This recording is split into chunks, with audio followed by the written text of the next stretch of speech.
नमस्कार मित्रों, मैं महाराज कुमार गुप्ता आज की इस म्यूजिक क्लास में मित्रों आपको स्वागत करते हैं।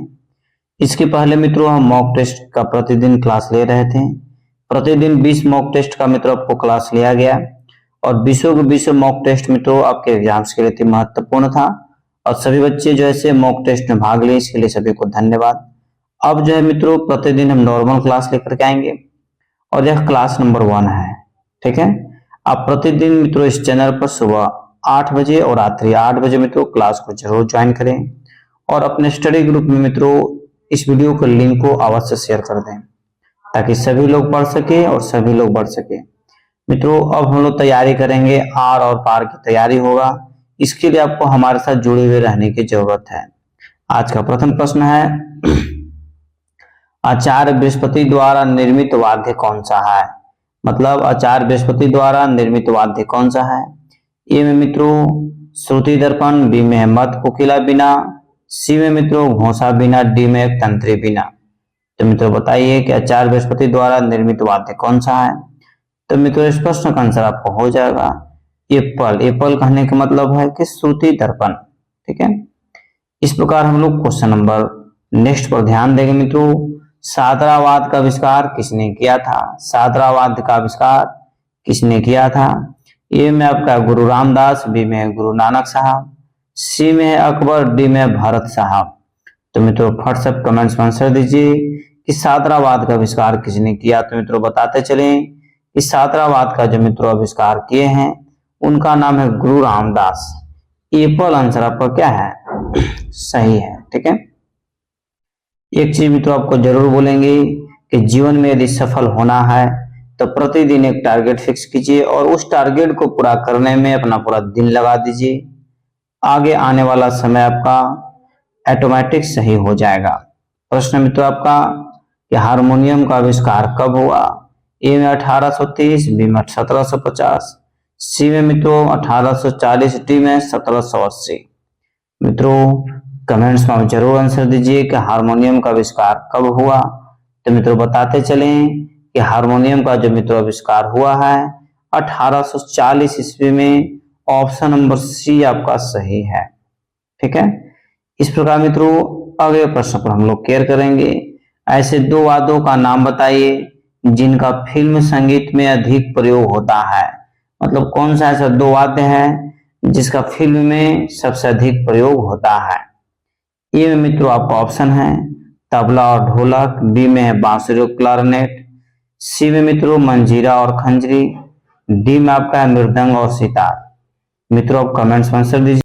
मित्रों इस प्रश्न का आंसर आपका हो जाएगा ऑप्शन नंबर एप्पल। मतलब तबला और ढोलक का प्रयोग जो है मित्रों फिल्म संगीत में सबसे अधिक प्रयोग होता है। इस प्रकार मित्रों अगले प्रश्न पर हम लोग केयर करेंगे कि हारमोनियम का आविष्कार किसने किया था। मित्रों विद्वान बताएं कि हारमोनियम का आविष्कार जो है 1840 ईस्वी में हुआ था, परंतु किसने किया था यहाँ पर यह प्रश्न आ गया है। तो मित्रों बताते चले कि हारमोनियम का जो मित्रों आविष्कार किया गया था जैसे 1840 ईस्वी में अलेक्जेंडर फेंक्स डिवेड ने किया था। ऑप्शन नंबर सी आपका सही है। मित्रों इस प्रकार हम लोग अगले प्रश्न पर केयर करेंगे और मित्रों इसे अपने स्टडी ग्रुप में जरूर शेयर कर दें और सभी मित्रों को एक साथ सुबह 8 बजे और रात्रि 8 बजे मित्रों क्लास को जरूर ज्वाइन करने के लिए बोलें ताकि सभी लोग पढ़ सके और सभी लोग बढ़ सके। मित्रों प्रश्न आपका है मोहन बीना किससे विकसित हुआ है? ए में गिटार से, बी में सितार से, सी में जल तरंग से, डी में मित्रों वीणा से। मित्रों बताइए कि मोहन बीना का जो मित्रों विकास हुआ है किससे हुआ है? तो मित्रों बताते चले कि मोहन बीना का जो मित्रों विकास हुआ है उसको गिटार से हुआ है। ऑप्शन नंबर एप्पल आपका सही है। इस प्रकार मित्रों अगले प्रश्न पर हम लोग केयर करेंगे। मृदंग हाथ में लिया हुआ नर्तक किस शैली में है? ए में ओडिसी, बी में कथकली, सी में भारतनाट्यम और डी में मित्रों मणिपुरी। मित्रों कमेंट्स में जरूर आंसर दें कि मृदंग हाथ में लिया हुआ नर्तक किस शैली में है। तो मित्रों इस प्रश्न का आंसर आपका हो जाएगा ऑप्शन नंबर एप्पल, ओडिसी शैली में। ठीक है, इस प्रकार मित्रों अगले प्रश्न हम लोग केयर करेंगे। संगीत परिजात ग्रंथ में पटह का अर्थ क्या है? अति महत्वपूर्ण प्रश्न मित्रों आपके एग्जाम्स के लिए कि संगीत परिजात ग्रंथ में पटह का अर्थ क्या है?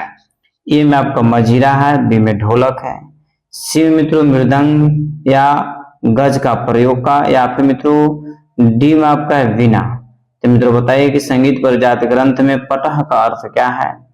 तो मित्रों इस प्रश्न का आंसर आपको हो जाएगा पटह का मित्रों जो शाब्दिक अर्थ है ढोलक है। ऑप्शन नंबर बी आपका सही है। ठीक है, इस प्रकार मित्रों अगले प्रश्न पर हम लोग केयर करेंगे। बो या गज का प्रयोग किस वाद्य में होता है? ए में वायलिन में, बी में गिटार में, सी में सितार में, डी में तो ढोलक में। मित्रों आप कमेंट्स में जरूर आंसर दें कि बो या गज का प्रयोग किस वाद्य में होता है। तो मित्रों इस प्रश्न का आंसर आपका हो जाएगा वायलिन में होता है। ऑप्शन नंबर ए आपका सही है। अगला प्रश्न मित्रों, साज चंद्र सारंग का आविष्कार करता कौन है? साज चंद्र सारंग का आविष्कार करता कौन है? ए में मित्रों है अल्लाह रखा खां, बी में अलाउद्दीन खां, सी में बिस्मिल्लाह खां, डी में मित्रों अमजद अली खां।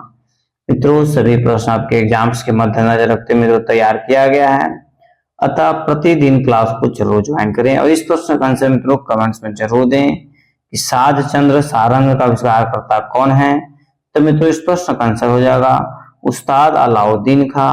ऑप्शन नंबर बी आपका मित्रों सही है। ठीक है, इस प्रकार मित्रों अगले प्रश्न पर हम लोग केयर करेंगे।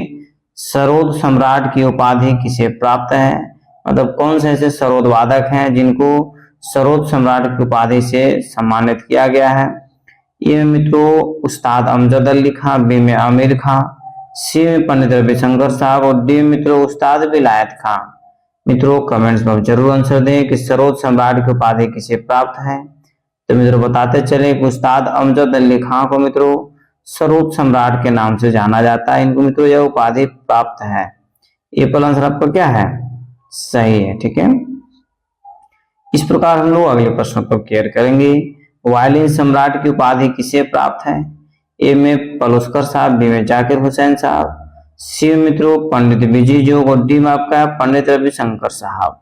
मित्रों यह प्रश्न अति महत्वपूर्ण है और आपके एग्जाम्स के मद्देनजर रखते मित्रों बहुत बार एग्जाम में पूछा गया है, अतः इस प्रश्न का आंसर आप कमेंट्स में जरूर दें कि वायलिन सम्राट किसे बोला जाता है या वायलिन सम्राट की उपाधि किसे प्राप्त है। तो मित्रों इस प्रश्न का आंसर आपको हो जाएगा ऑप्शन नंबर से पंडित बिजी जोग।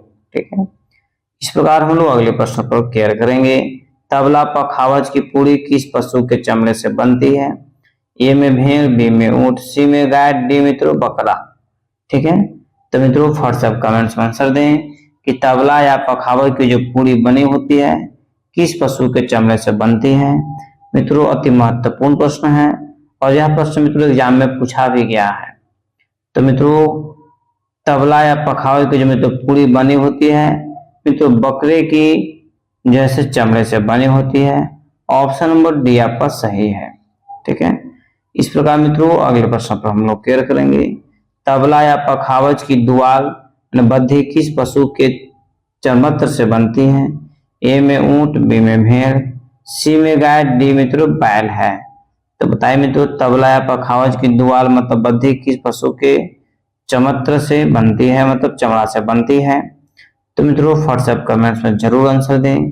तो मित्रों इस प्रश्न का आंसर आपको हो जाएगा जो बद्धी बना होता है तबला पखावज का मित्रों ऊंट के चमड़े का बना होता है। ऑप्शन नंबर ए पर आपका सही है। इस प्रकार अगला प्रश्न आपका है कि पटाक्षर शब्द किस वाद्य से संबंधित है? पटाक्षर शब्द किस वाद्य से संबंधित है? ए में मित्रों तबला है, बी में पखावज, सी में सितार, डी में आपको सरोद है। मित्रों बताइए कि पटाक्षर शब्द का संबंध किस वाद्य से है। तो मित्रों इस प्रश्न का आंसर आपका हो जाएगा प से पटाक्षर और प से पखावज। ऑप्शन नंबर बी आपका सही है।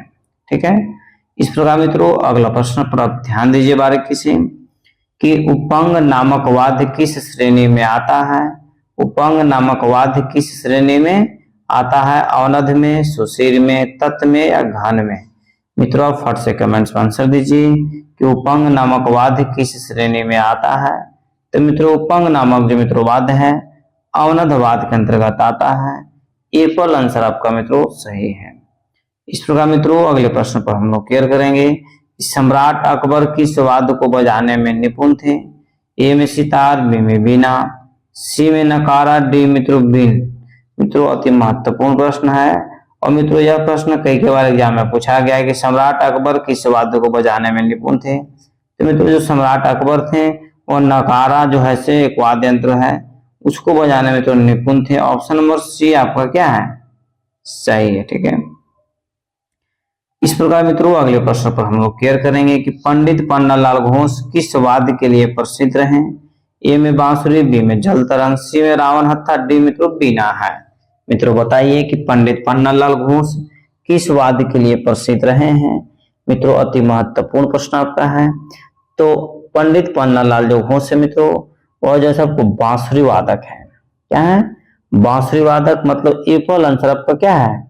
सही है। ठीक है मित्रों, सभी प्रश्नों का आंसर कमेंट्स में आप जरूर दें और अपने स्टडी ग्रुप में मित्रों इसे जरूर शेयर कर दें ताकि सभी मित्र आपके एक साथ क्लास को ज्वाइन कर सकें और सभी को सफलता निश्चित हो सके। प्रश्न आपका है कि परन का स्रोत कौन सा ताल वाद्य है? परन का स्रोत कौन सा ताल वाद्य है? ए में पखावज, बी में हारमोनियम, सी में तबला, डी मित्रों गिटार है। मित्रों बताइए कि परन का जो स्रोत कौन सा ताल वाद्य है? तो मित्रों इस प्रश्न का आंसर आपको हो जाएगा। उसी तरीके से इसको भी याद रखिए कि प से परन और प से पखावज, मतलब एप्पल आंसर आपका मित्रों क्या है? सही है। ठीक है, इस प्रकार मित्रों 21 नंबर प्रश्न पर हम लोग ध्यान देंगे।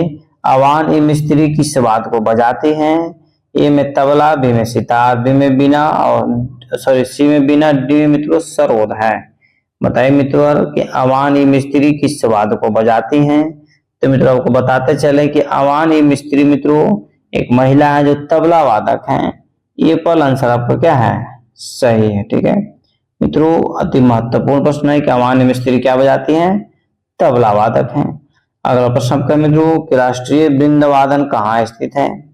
ए में दिल्ली, बी में कलकत्ता, सी में चेन्नई, डी मित्रों मुंबई है। तो मित्रों व्हाट्सएप कमेंट्स में आंसर दीजिए कि राष्ट्रीय वृंद वादन कहाँ पर स्थित है।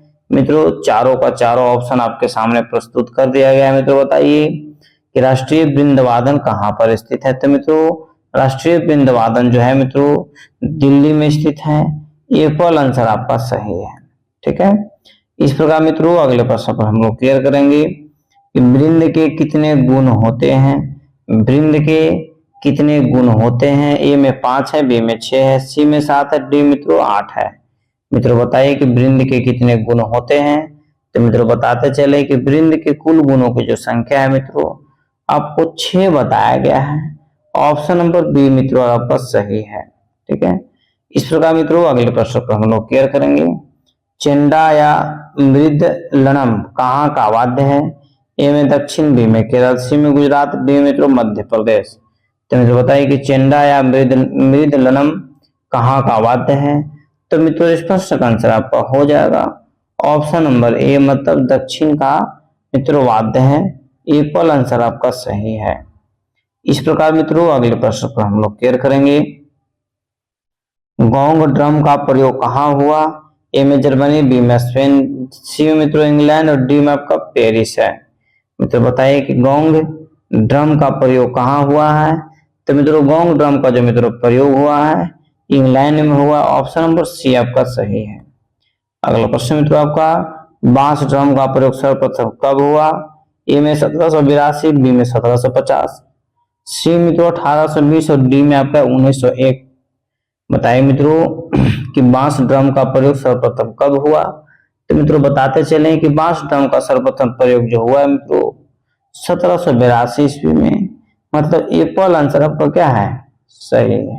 ठीक है, 1782 1782। अगला प्रश्न मित्रों आपका संगीत रत्नाकर ग्रंथ में अस्थाइयों की संख्या कितनी है? ए में 70, बी में 82, सी में 96, डी में आपका 92। तो मित्रों बताइए कि संगीत रत्नाकर ग्रंथ में अस्थाइयों की संख्या कितनी है। तो मित्रों संगीत रत्नाकर ग्रंथ में अस्थाइयों की कुल संख्या मित्रों 96 है। मतलब ऑप्शन नंबर सी आपको क्या है? सही है। ठीक है, इस प्रकार मित्रों अगले प्रश्न पर हम लोग क्लियर करेंगे। अगला प्रश्न आपका है कि जाति की परिभाषा सर्वप्रथम किस ग्रंथकार के ग्रंथ में प्राप्त हुई है?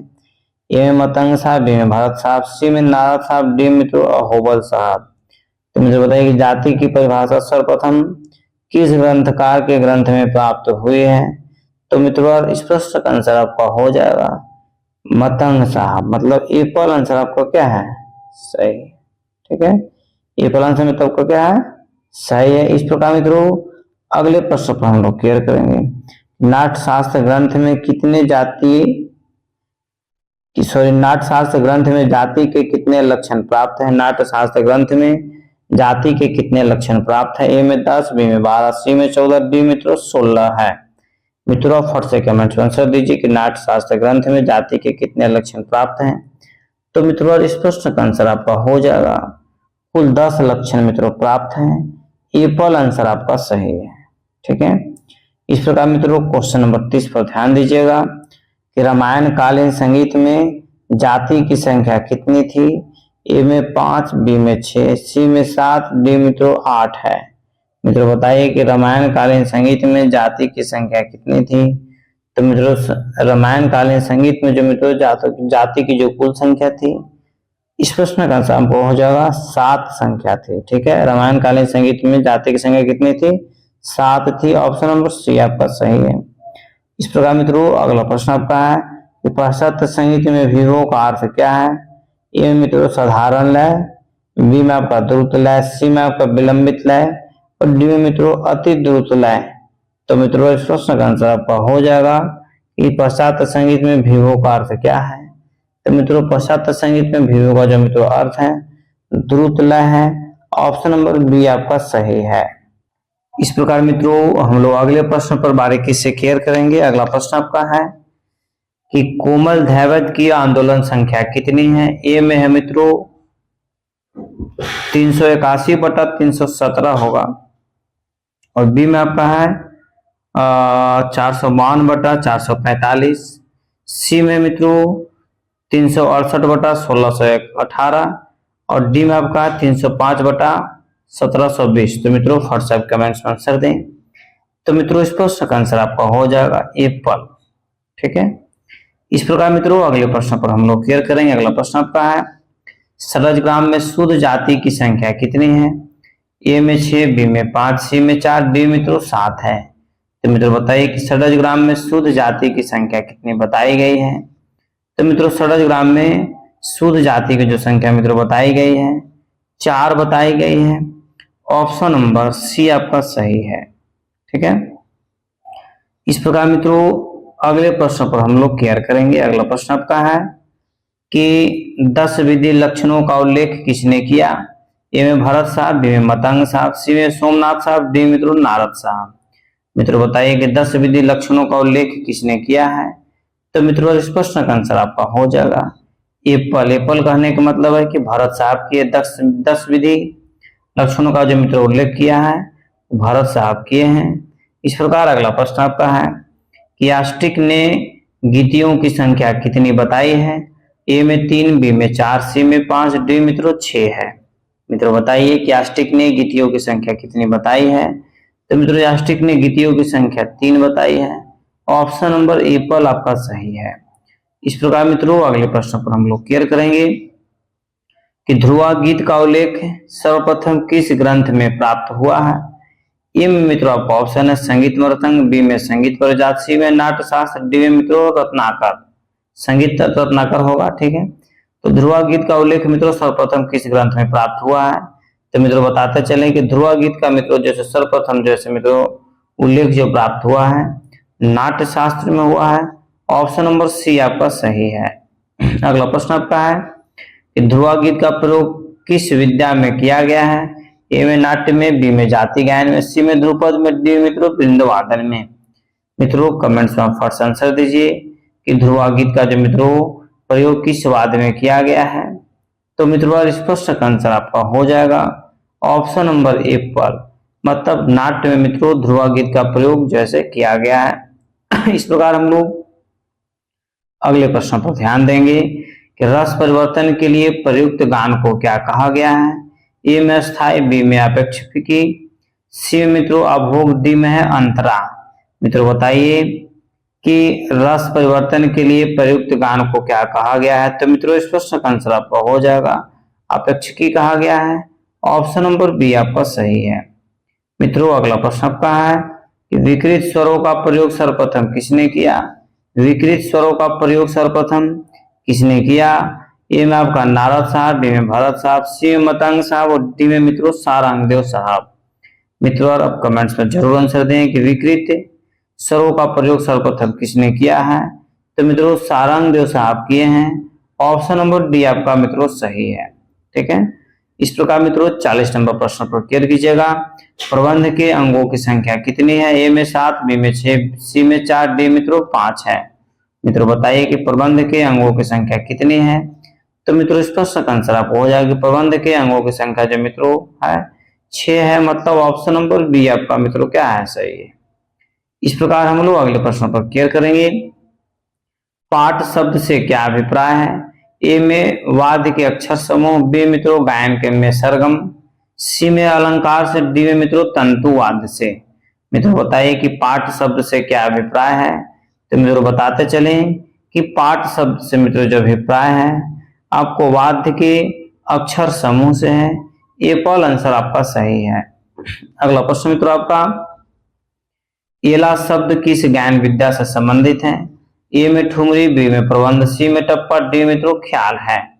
मित्रों बताइए कि एला शब्द किस ज्ञान विद्या से संबंधित है? तो मित्रों एला जो शब्द मित्रों संबंधित है आपको प्रबंध से संबंधित है। ऑप्शन नंबर बी मित्रों आपका सही है। ठीक है, इस प्रकार अगला प्रश्न आपका है ख्याल के शब्द तराना, पखावज अथवा तबले के बोल तथा सरगम के मिले हुए रूप को क्या कहते हैं? ए में मित्रों चतुरंग, बी में तराना, सी में ध्रुपद, डी में आपका मित्रों धमार है। मित्रों कमेंट्स में फर्स्ट आंसर दीजिए और कोशिश कीजिए कि अपने स्टडी ग्रुप में मित्रों इसे जरूर शेयर कर दें ताकि सभी लोग पढ़ सकें और सभी लोग आगे की ओर बढ़ सके। तो मित्रों इस प्रश्न का आंसर आपका हो जाएगा ऑप्शन नंबर ए पॉल आपका सही है, चतुरंग। ठीक है, इस प्रकार मित्रों अगले प्रश्न पर हम लोग क्लियर करेंगे। राग की उत्पत्ति किससे मानी गई है? ए में थाट से, बी में ग्राम से, सी में तो मूर्छना से, डी में आपको जाति से। मित्रों यह प्रश्न आपके एग्जाम के लिए महत्वपूर्ण है और आपको कमेंट्स में आंसर देना भी आवश्यक है। राग की उत्पत्ति किससे मानी गई है? तो मित्रों बताते चलें कि राग की जो मित्रों उत्पत्ति मानी गई है थाट से मानी गई है। ऑप्शन नंबर ए पॉल आपका सही है। इस प्रकार मित्रों अगले प्रश्न पर हम लोग क्लियर करेंगे। ललित कलाओं में कौन सी कला सर्वश्रेष्ठ है? ए में संगीत, बी में चित्रकला, सी में मूर्ति कला, डी में मित्रों आपका काष्ठ कला। तो मित्रों बताइए कि ललित कलाओं में कौन सी कला सर्वश्रेष्ठ है? तो मित्रों इस प्रश्न का आंसर आपको हो जाएगा ललित कलाओं में संगीत कला जो है मित्रों सर्वश्रेष्ठ माना गया है। ऑप्शन नंबर ए पॉल आपका सही है। इस प्रकार हम लोग अगले प्रश्न पर ध्यान देंगे कि सालक सुर प्रबंध की संख्या कितनी है? सालक सुर प्रबंधों की संख्या कितनी है? ए में 5, बी में 6, सी में 7, डी मित्रों 8 है। मित्रों बताइए कि सालक सुर प्रबंधों की संख्या कितनी है? तो मित्रों इस प्रश्न का आंसर आपको हो जाएगा ऑप्शन नंबर सी, मतलब 7 आंसर में तो क्या है? सही है कि सालक सुर प्रबंधों की संख्या कितनी बताई गई है? तो 7। ठीक है, इस प्रकार मित्रों अगले प्रश्न पर हम लोग क्लियर करेंगे। अगला प्रश्न आपका है ध्रुपद की कितनी बाणियां हैं? ए में मित्रों आपका ऑप्शन है 2, बी में 3, सी में 5, डी में आपका 4 है। मित्रों बताइए कि ध्रुपद की कितनी बाणियां बताई गई है? तो मित्रों यह प्रश्न आपके एग्जाम के लिए महत्वपूर्ण है कि ध्रुपद की कितनी बाणियां बताई गई है। तो मित्रों ध्रुपद की कुल बाणियों की संख्या आपको 4 है। ऑप्शन नंबर डी आपका सही है। अगले प्रश्न पर मित्रों क्लियर कीजिएगा कि अपने ही नाम वाले थाट से उत्पन्न राग को क्या कहते हैं? अपने ही नाम वाले थाट से उत्पन्न राग को क्या कहते हैं? तो मित्रों इस प्रश्न का ऑप्शन आपको चारों दिया हुआ है और मित्रों कमेंट्स में जरूर आंसर दीजिए कि अपने ही नाम वाले थाट से उत्पन्न राग को क्या कहते हैं? मिश्र राग, बी में परमेल प्रवेशक राग, सी मित्रों आश्रय राग और डी में प्रातः कालीन राग। तो मित्रों इस प्रश्न का आंसर आपको हो जाएगा आश्रय राग। ऑप्शन नंबर सी आपका मित्रों सही है। इस प्रकार हम लोग अगले प्रश्न पर क्लियर करेंगे। पंडित वेंकटमुखी के अनुसार रागों की कुल जातियां कितनी हो सकती है? ए में 9, बी में 6, सी में 3, डी में मित्रों 7 है। तो मित्रों कमेंट्स में आंसर तुरंत दे दीजिए कि पंडित वेंकटमुखी के अनुसार रागों की कुल जातियां कितनी हो सकती है। तो मित्रों इस प्रश्न का आंसर आपका हो जाएगा एप्पल। रागों की कुल जो मित्रों जातियां हो सकती है 9 हो सकती है। एप्पल आंसर मित्रों आपका क्या है, सही है। अगले प्रश्न पर मित्रों केयर कीजिएगा।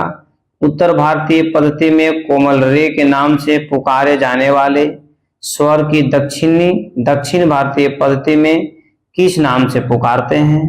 ए में कोमल रे, बी में शुद्ध रे, सी मित्रों चतुश्रुति रे और डी में षट श्रुति रे। तो मित्रों फट सब कमेंट्स में आंसर दीजिए कि उत्तर भारतीय पद्धति में कोमल रे के नाम से पुकारे जाने वाले स्वर की दक्षिणी भारतीय पद्धति में किस नाम से पुकारते हैं।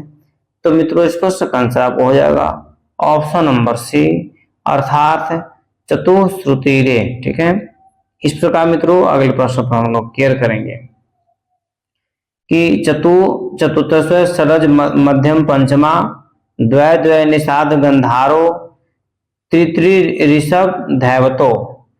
श्रुतियों पर स्वर स्थापित करने वाले यह दोहा किसने रचा है। ए मित्रों भरत साहब, बी में रत्नाकर साहब, सी में सारंग साहब, डी मित्रों हनुमंत तोरे। तो मित्रों अब फट से कमेंट्स में आंसर जरूर दें कि मित्रों यह जो श्लोक है, यह जो दोहा है, किसने लिखा है। तो मित्रों इस प्रश्न का आंसर आपको हो जाएगा एप्पल, मतलब भरत साहब लिखे हैं। इस प्रकार मित्रों अगले प्रश्न पर हम लोग केयर करेंगे कि लक्षण गीत का क्या उद्देश्य है। ए में राग का परिचय, बी मित्रों लोकगीत का सिखाना, सी मित्रों स्थाई की स्वरलिपि बनाना, डी में ताल का प्रकार बताना। मित्रों कमेंट्स और तुरंत आंसर दीजिए कि लक्षण गीत का क्या उद्देश्य है। तो मित्रों बताते चले कि लक्षण गीत का जो मित्रों उद्देश्य है ये मतलब राग का परिचय कराना। ठीक है, इस प्रकार मित्रों अगले प्रश्न पर हम लोग केयर करेंगे। अगला प्रश्न आपका है कि भैरव थाट में यदि मध्यम तीव्र कर देने पर कौन सा थाट बनेगा। ए में मित्रों आपका ऑप्शन है मारवा, बी में मित्रों भैरवी, सी में सावरी, डी में आपका पूर्वी। मित्रों बताइए कि भैरव थाट में यदि मध्यम तीव्र कर देने पर कौन सा थाट बनेगा। तो मित्रों इस प्रश्न का आंसर हो जाएगा मारवा। ठीक है, मारवा कहने का मतलब है कि एप्पल आंसर आपका क्या है, सही है। इस प्रकार मित्रों अगले प्रश्न पर हम लोग केयर करेंगे कि 12 स्वरों में से 7 मुख्य स्वर को क्या कहते हैं। ए में तो शुद्ध स्वर, बी में विकृत स्वर, सी में कोमल स्वर, डी में मित्रों आपका तीव्र विकृत स्वर। तो मित्रों बताइए कि 12 स्वरों में से 7 मुख्य स्वर को क्या कहते हैं। तो मित्रों इस प्रश्न का आंसर आपका हो जाएगा, ध्यान दीजिएगा, शुद्ध स्वर कहते हैं। एप्पल आंसर मित्रों आपका क्या है, सही है। इस प्रकार मित्रों अगले प्रश्न पर हम लोग केयर करेंगे। अगला प्रश्न आपका है कि जब कोई स्वर शुद्ध अवस्था से नीचे होता है तो उसे क्या कहते हैं। ए में शुद्ध स्वर, बी में विकृत स्वर, सी मित्रों कोमल स्वर, डी में आपका तीव्र स्वर। बताइए मित्रों कि जब कोई स्वर शुद्ध अवस्था से नीचे होता है तो उसे मित्रों क्या कहते हैं। तो मित्रों उसको कोमल स्वर बोला जाता है। ऑप्शन नंबर सी मित्रों आपका सही है। इस प्रकार मित्रों अगले प्रश्न पर हम लोग केयर करेंगे कि अचल स्वर किसे कहते हैं, मतलब अचल स्वर कौन कौन सा है। ए में रे और प, बी मित्रों सा और प, सी में नी और पी और डी में म और प। तो मित्रों बताइए कि अचल स्वर किसे कहते हैं, या अचल स्वर कौन कौन से हैं। तो मित्रों इस प्रश्न का आंसर आपका हो जाएगा सा और प को मित्रों अचल स्वर बोला जाता है। और अचल स्वरों की कुल संख्या कितनी है, तो 2 है। मतलब ऑप्शन नंबर बी आपका क्या है, सही है। सा और प मित्रों क्या है, अचल स्वर है। अगला प्रश्न मित्रों आपका है श्रुतियों की संख्या कितनी। ए में 22, बी में 23, सी में 24, डी में आपका 25 है। मित्रों इस प्रश्न का आंसर आपको कमेंट में देना आवश्यक है कि कुल श्रुतियों की संख्या कितनी मित्रों, तो 22 है। एप्पल आंसर आपका क्या है, सही है। ठीक है, इस प्रकार मित्रों अगले प्रश्न पर हम लोग केयर करेंगे कि विष्णु नारायण भारतखंडे जी का जन्म कब हुआ था। ए में मित्रों 10 अगस्त 1860, बी में 12 अगस्त 1960, सी में 13 अगस्त 1960 और डी मित्रों 14 अगस्त 1960। तो मित्रों बताते चले कि विष्णु नारायण भारतखंडे जी का जो मित्रों जन्म हुआ है इनका 10 अगस्त 1860 ईस्वी में। एप्पल आंसर मित्रों आपका क्या है, सही है। इस प्रकार मित्रों अगले प्रश्न पर हम लोग केयर करेंगे। अगला प्रश्न आपका है कि पंडित पलुस्कर जी की पहली मात्रा किस प्रकार के चिन्ह से पहचानी जाती है। ए में प्लस, बी में क्रॉस, सी में व्हाट, डी मित्रों 0 है। तो मित्रों बताइए कि पंडित पलुस्कर जी की पहली मात्रा किस प्रकार के चिन्ह से पहचानी जाती है। तो मित्रों इस प्रश्न का आंसर आपका हो जाएगा प्लस के साइन से मित्रों पहचानी जाती है। एप्पल आंसर आपका आंसर क्या है? सही। इस प्रकार मित्रों अगले प्रश्न पर हम लोग क्लियर करेंगे कि पंडित विष्णु नारायण भातखंडे के ताल लिपि में खाली को कौन सा चिन्ह द्वारा जानते हैं? ए में 0, बी में 1, सी में क्रॉस, डी मित्रों प्लस है। तो मित्रों बताइए कि पंडित विष्णु नारायण भातखंडे के ताल लिपि में खाली को कौन से चिन्ह द्वारा जानते हैं? तो मित्रों अब इस प्रश्न का आंसर आपका हो जाएगा 0 मतलब शून्य के नाम से मित्रों जानते हैं। एप्पल आंसर मित्रों आपका क्या है? सही है। ठीक है, इस प्रकार मित्रों हम लोग अगले प्रश्न पर क्लियर करेंगे। अगला प्रश्न आपका है तानपुरे पर सुनी जा सकने वाली आवृत्ति का क्या प्रकार है? ए 75 से 8500 तक, बी मित्रों 80 से 5500 तक, सी में 100 से 10,000 तक, ठीक है मित्रों आवृत्ति, और डी में आपका 100 से 1000 आवृत्ति तक। तो मित्रों बताइए कि तानपुरे पर सुनी जा सकने वाली आवृत्ति का प्रकार कितना है, या रेंज मतलब कितना से कितना तक लास्ट है? तो मित्रों इस प्रश्न का आंसर आपका हो जाएगा, ध्यान दीजिएगा बारीकी से, एप्पल मतलब 75 से 8500 तक। ठीक है, एप्पल आंसर आपका मित्रों क्या है? सही है। इस प्रकार मित्रों अगले प्रश्न पर बारीकी से आप क्लियर कीजिएगा कि नगमा किसे कहते हैं? ए में लहरा को, बी में दुपल्ली को, सी में ख्याल को, डी में मित्रों इनमें से कोई नहीं। तो मित्रों फर्स्ट आप कमेंट्स में जरूर आंसर दें कि नगमा किसे कहते हैं। तो मित्रों को बताते चले कि नगमा जो है मित्रों लहरा को जो है से नगमा के नाम से जाना जाता है। इस प्रकार मित्रों अगले प्रश्न पर हम लोग क्लियर करेंगे, संगीत द्वारा हम किस रोगी का उपचार करने में अधिक सफलता प्राप्त करते हैं? ए में शारीरिक रोगी, बी में मानसिक रोगी, सी में विकलांग रोगी, डी मित्रों इनमें से कोई नहीं। तो मित्रों संगीत के माध्यम से हम जो है से एक ऐसा बीमारी है जिसको हम जैसे स्पष्ट रूप से उसको इलाज किया जा सकता है। मित्रों उस बीमारी का नाम है मानसिक बीमारी। ठीक है, सभी का आंसर कमेंट्स में सही आया, इसके लिए सभी को दिल से धन्यवाद। बी नंबर आंसर मित्रों इसका क्या है? एकदम 100% सही है। इस प्रकार मित्रों अगले प्रश्न पर हम लोग क्लियर करेंगे, भाव, राग और ताल इन तीनों को एक साथ किसने दिखाया जा सकता है? ए में वाद्य में, बी में, ए में भात में, बी मित्रों वाद्य में, सी में नाटक में, डी मित्रों इनमें से कोई नहीं। तो मित्रों इस प्रश्न का आंसर आपका हो जाएगा ऑप्शन नंबर एप्पल मतलब भात में। ठीक है, इस प्रकार मित्रों अगले प्रश्न पर क्लियर कीजिएगा। अगला प्रश्न आपका है कि भारतीय विद्वानों ने किसको हृदयगत भाव के उद्घाटन का सबल साधना माना है? ए में गीत को, बी में वाद्य को, सी मित्रों नाटक को, डी में मित्रों इनमें से कोई नहीं।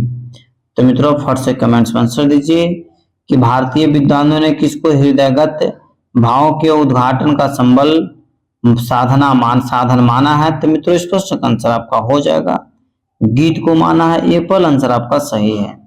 मित्रों अगले प्रश्न पर क्लियर कीजिएगा, मिंड को पाश्चात्य संगीत में क्या कहते हैं? मिंड को पाश्चात्य संगीत में क्या कहते हैं? ए में मित्रों पाज, बी में रेस्ट, सी में अस्लर, डी में मित्रों क्वेयर है। मित्रों आप कमेंट्स में जरूर आंसर दें कि मिंड को पाश्चात्य संगीत में क्या कहते हैं। तो मित्रों इस प्रश्न का आंसर आपका हो जाएगा 66 नंबर प्रश्न का अस्लर मतलब ऑप्शन नंबर सी मित्रों आपका सही है।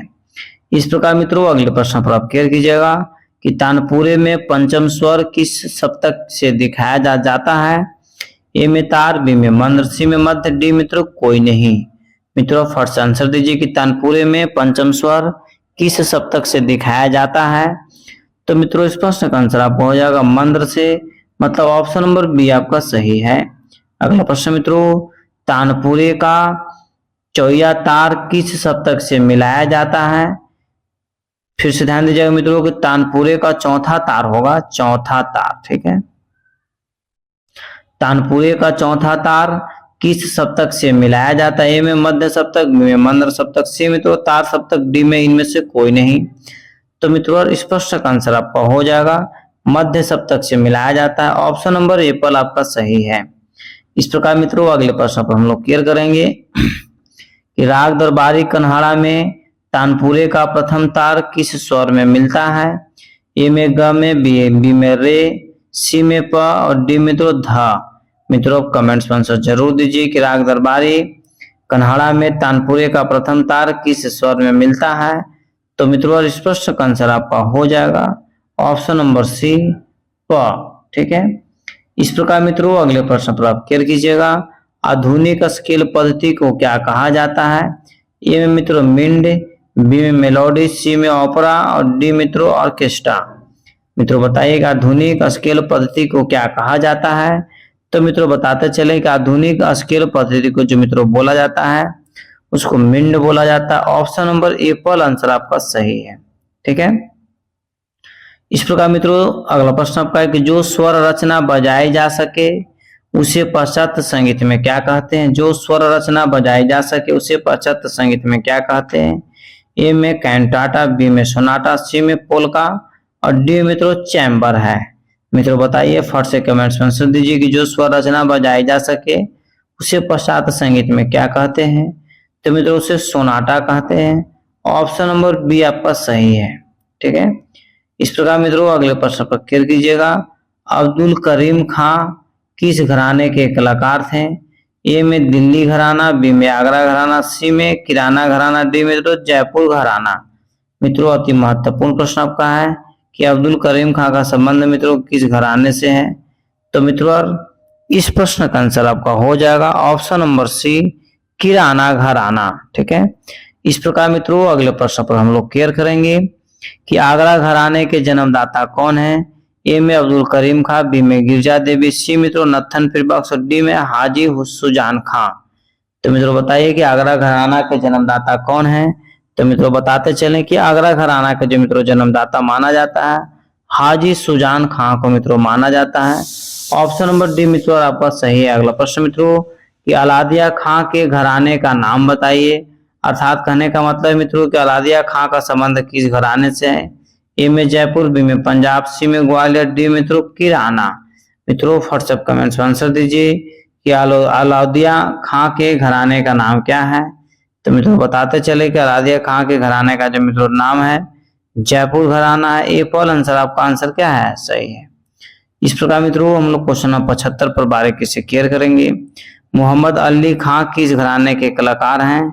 ए मित्रों जयपुर घराना, बी में पटियाला घराना, सी में आगरा घराना, डी मित्रों अतरौली घराना। मित्रों व्हाट्सएप कमेंट्स में आंसर दीजिए कि मोहम्मद अली खां किस घराने के कलाकार हैं? तो मित्रों इस प्रश्न का आंसर आपका हो जाएगा पटियाला घराना।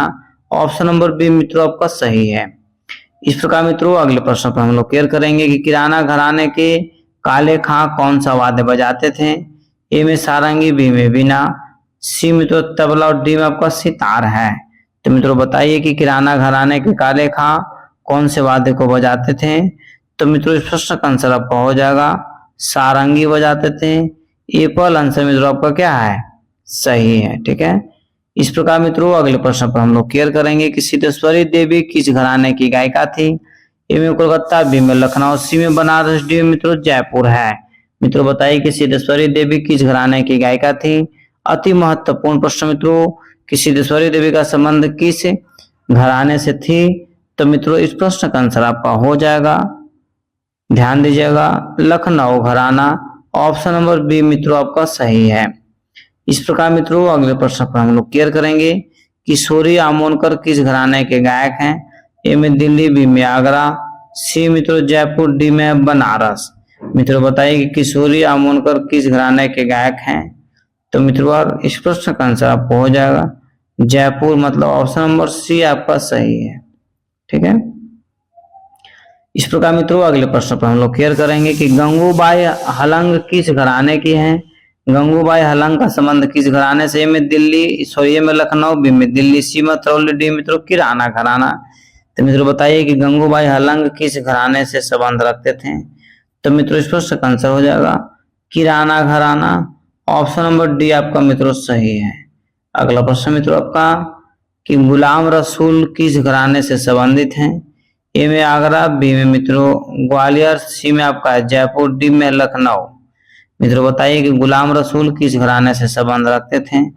तो मित्रों गुलाम रसूल खां का जो मित्रों संबंध था आपको लखनऊ घराने से था। ऑप्शन नंबर डी मित्रों आपका सही है। मित्रों इस चैनल पर यदि पहली बार विजिट कर रहे हैं तो मित्रों चैनल को जरूर सब्सक्राइब कर लें और लाइक और कमेंट्स मित्रों जरूर करें। अगला प्रश्न आपका है कि प्रारंभ में नोम तोम के आलाप की विशेषता किस घराने से मिलती है? ए में आगरा, बी में किराना, सी में लखनऊ, डी मित्रों मैहर घराना। मित्रों आप फट से कमेंट्स में आंसर दीजिए कि प्रारंभ में नोम तोम के आलाप की विशेषता किस घराने से मिलती है। तो मित्रों इस प्रश्न का आंसर आपका हो जाएगा आगरा घराना। ऑप्शन नंबर एप्पल आपका सही है। अगला प्रश्न मित्रों कि दिल्ली घराने के प्रवर्तक का नाम बताइए। ए में पंडित जसराज, बी मित्रों भवानी सिंह, सी में मनीराम और डी में मित्रों उस्ताद सिद्धार्थ खां।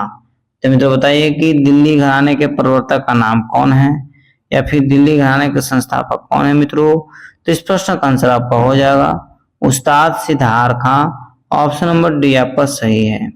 अगला प्रश्न मित्रों पटियाला और दिल्ली घराने किस वाद्य के लिए प्रसिद्ध है। ए में मित्रों आपका ऑप्शन है हारमोनियम, बी में सितार, सी में तबला, डी में सारंगी। मित्रों अति महत्वपूर्ण प्रश्न, इस प्रश्न का आंसर आप कमेंट्स में जरूर दीजिए कि पटियाला और दिल्ली घराने किस वाद्य के लिए प्रसिद्ध है।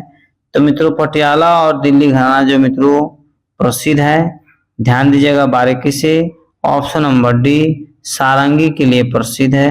इस प्रकार मित्रों आज का यह अंतिम प्रश्न है।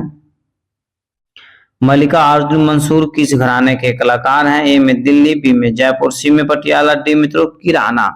तो मित्रों बताइए कि मल्लिकार्जुन मंसूर किस घराने के कलाकार हैं। तो मित्रों इस प्रश्न का आंसर आपका हो जाएगा ऑप्शन नंबर बी, मतलब जयपुर घराने के कलाकार हैं।